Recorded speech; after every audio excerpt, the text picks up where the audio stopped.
Tapi selepas pilihan raya, katakanlah BN tak cukup 112 kursi, kita boleh tak bentuk kerajaan? Tak boleh.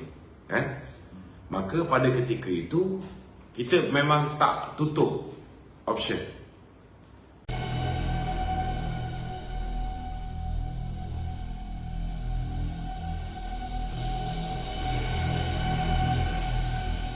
Kita kena pilih lah masa tu.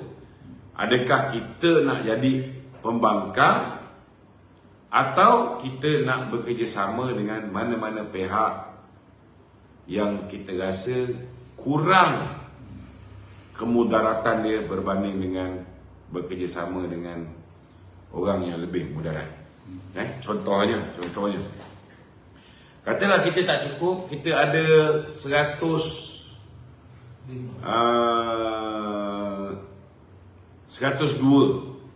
kurang 10.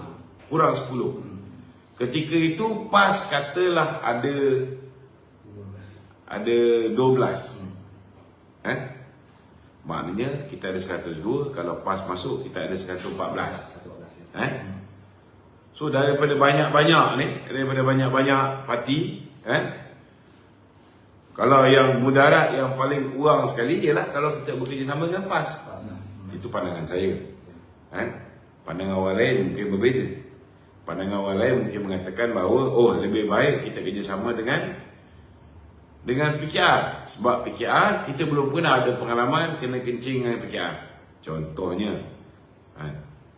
Maka dia orang berpandangan kita kerjasama dengan PKR. Mungkin boleh dapat lebih daripada 12 kursi, kerajaan akan jadi lebih stabil. So itu semua akan berlaku selepas pilihan raya. Jadi kita ni sebagai ahli, kita pun mungkin tak suka dengan kenyataan yang Arman buat ni. Tetapi apa yang Arman cakap tu reality. Apa yang Arman cakap tu reality. Jadi kalau tak nak reality itu berlaku, itu sebenarnya mimpi ngeri. Kita kena kerjasama dengan musuh politik kita balik. Kalau tak nak mimpi ngeri itu berlaku, maka kita kena bekerja bersungguh-sungguh memastikan Barisan Nasional memenangi, kalau boleh 2/3 majoriti. Kalau kita menang lebih daripada 148 kursi, saya boleh jamin hampir pasti BN tidak akan bekerjasama dengan mana-mana parti politik. Kita akan solid BN saja. Tapi kalau kita hanya menang 120 kursi pun, kebarangkalian untuk mengukuhkan kedudukan kita mungkin terpaksa kerjasama dengan parti lain. Tapi lebih baik kita ada 120 kursi, maknanya kita form the government by ourselves. Kita bentuk dulu kerajaan. Kita boleh lantik menteri-menteri kita boleh lantik semua sekali apa semua orang kita boleh memerintah mengikut acuan kita boleh offer orang lain kalau nak bersama dengan kita boleh, tapi ikut acuan kita. Jadi diorang tak boleh ugut-ugut macam mana bila kita bekerjasama dengan Muhyiddin Yassin. Bila kita buat keputusan-keputusan yang bersatu tak favor, maka mereka boleh mengugut, nak tekan button lah, tekan tu lah, tekan ni lah. Jadi akhirnya fokus kita nak jaga rakyat ni akan lalui. Sepatutnya hari ini kerajaan memikirkan macam mana nak pulihkan masalah ekonomi negara, contohnya hari ini. Tetapi hari ini bila disebabkan kita punya keadaan politik ni tidak stabil, maka kita sentiasa berfikir hal politik, macam mana nak diversify our source of income, kita tak buat. Nak mempelbagaikan sumber pendapatan kita tak buat. Last kali, untuk pastikan kedudukan ekonomi kita stabil, kita contohnya hari ini kita naikkan OPR, dah sampai 3 kali naik OPR, sekarang ni dah jadi 2.5%. Dan ini tak bagus untuk perniagaan. Contohnya rumah-rumah, developer dah buat rumah punyalah banyak. Bila OPR itu tinggi, orang tak pergi beli rumah ni. So rumah-rumah terbengkalai ni akan lebih banyak. Dan ini akan menyebabkan kontraktor-kontraktor kita berhadapan dengan masalah kewangan. Developer-developer kita akan berhadapan dengan masalah harga rumah jatuh tu okey lagi. Harga rumah jatuh okey. Tapi kalau harga rumah jatuh, harga dah murah pun, tapi kalau nak ambil loan, OPR tu tinggi, last kali orang tak beli juga rumah. So dia akan mengurangkan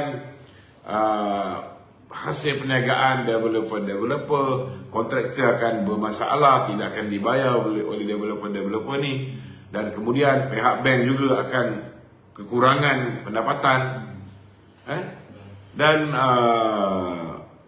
rakyat biasa yang sudah ada pinjaman, bila OPR naik ni, jumlah duit yang perlu dia bayar untuk cover loan rumah akan meningkat 3 kali dah meningkat ni, dan tidak mustahil akan naik lagi. Dan apa ni, orang yang ada hutang kredit card juga akan terkesan. So benda-benda macam ni lah, benda-benda macam ni lah. Mungkin lah benda-benda yang fix kan. Contohnya macam yang ambil Al-Mudarabah ke ataupun yang Islamic Banking, yang patut syariah mungkin tak berapa terkesan. Tapi yang lain macam mana? So itu sebabnya kita kena pastikan, kita kena perkukuhkan kerajaan dengan menyerahkan balik mandat kepada rakyat supaya sebuah kerajaan yang stabil dapat dibentuk. Dapat dibentuk dan kita boleh fokus menyelesaikan masalah-masalah rakyat sekarang ni. Okey?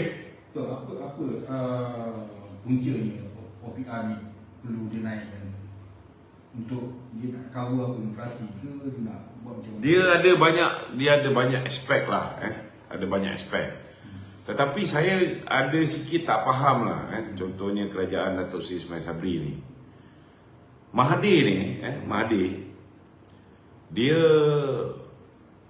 banyak benda tak baik dia buat lah, banyak benda tak baik dia buat. Tetapi bab ekonomi, ada beberapa langkah Mahathir, terutamanya selepas dia memecah Anwar Ibrahim, ada juga langkah-langkah positif yang dia buat. Contohnya dia inject stimulus package, dia turunkan interest rate, dia turunkan OPR. Sebab kalau kau naikkan OPR, orang akan lebih banyak berjimat duit. Sebenarnya kalau nak pulihkan ekonomi ni, you tak boleh berjimat duit, you tak boleh simpan duit.